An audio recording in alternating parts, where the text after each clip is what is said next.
നടിയെ ആക്രമിച്ച കേസിൽ നിർണായകമായ ചില അപ്ഡേറ്റുകൾ വരുന്നു.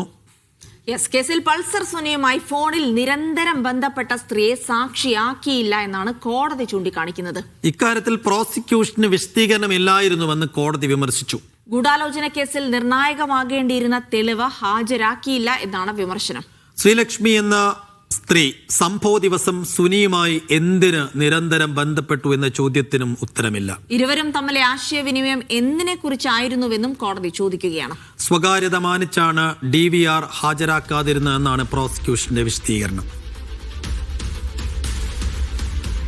മൊസിന അസുണ്ട് വിവരങ്ങൾ നൽകാനായി. മൊസിന, ഈ കേസുമായി ബന്ധപ്പെട്ട് സുപ്രധാനമാകേണ്ടിയിരുന്ന ഒരു തെളിവ് അല്ലെങ്കിൽ ഒരു വിവരം അത് പ്രോസിക്യൂഷൻ വിട്ടുകളഞ്ഞു എന്നുള്ള വിമർശനമാണ് കോടതി ആ ഉത്തരവിൽ പറയുന്നതെന്ന് മനസ്സിലാക്കുന്നു. ഇതിന് പ്രോസിക്യൂഷൻ എന്ത് വിശദീകരണമാണ് നൽകുന്നത്? ആരാണ് ശ്രീലക്ഷ്മി? എന്താണ് അവിടെ കോടതി ചൂണ്ടിക്കാണിക്കുന്നത്?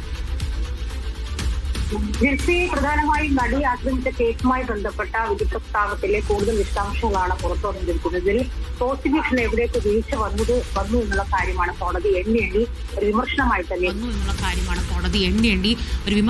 തന്നെ ഉന്നയിക്കുന്നത്. പ്രധാനമായും ഇപ്പോൾ സൂചിപ്പിച്ച കാര്യങ്ങളൊക്കെ തന്നെയാണ്. അതായത് ഇതിലെ കേസിലെ ഒന്നാം പ്രതി പൾസർ സുനിയുമായി ആ സംഭവ ദിവസം, അതായത് 2017 ഫെബ്രുവരി മാസം നടിയെ തട്ടിക്കൊണ്ടുപോയി കാറിൽ വെച്ച് ആക്രമിച്ചു എന്ന് പറയുന്ന സമയത്ത് ഏകദേശം വൈകുന്നേരം 6 മണിക്കും 7 മണിക്കും ഇടയിൽ ഈ പൾസർ സുനിയുമായി നിരന്തരം ഫോണിൽ ബന്ധപ്പെട്ട ഒരു സ്ത്രീ ഉണ്ടായിരുന്നു. ശ്രീലക്ഷ്മി എന്നാണ് അവരുടെ പേര്. എന്തിനാണ് അവർ തമ്മിൽ ആശയവിനിമയം, എന്ത് കാര്യങ്ങളാണ് അവർ തമ്മിൽ ആശയവിനിമയം നടത്തിയത്, അവർ തമ്മിൽ കൈമാറിയ സന്ദേശങ്ങൾ എന്നുള്ള വിവരങ്ങൾ ഒന്നും തന്നെ അതായത് ഈ സ്ത്രീയെ ചോദ്യം ചെയ്യാനോ സാക്ഷിയായി ഉൾപ്പെടുത്താനോ ഒന്നും തന്നെ പ്രോസിക്യൂഷൻ അല്ലെങ്കിൽ അന്വേഷണ സംഘം തയ്യാറായിട്ടില്ല എന്നുള്ളൊരു വിമർശനം തന്നെയാണ് കോടതി ഉന്നയിക്കുന്നത്. മാത്രമല്ല, ഈ കേസിൽ ആദ്യം മുതലേ ഉയർന്നു വന്നൊരു സംഭവം ഉണ്ടായിരുന്നു. അതായത് ഈ കൊട്ടേഷൻ നൽകിയത് ഒരു മാഡം പറഞ്ഞിട്ടാണ്. ആ മാഡം ആരാണ് എന്ന കാര്യത്തിൽ പ്രോസിക്യൂഷൻ അത് തെളിയിക്കാൻ അവർക്ക് സാധിച്ചിട്ടില്ല എന്നുള്ള കാര്യമാണ് കോടതി ചൂണ്ടിക്കാട്ടുന്നത്. അതായത് ഈ സ്ത്രീയെ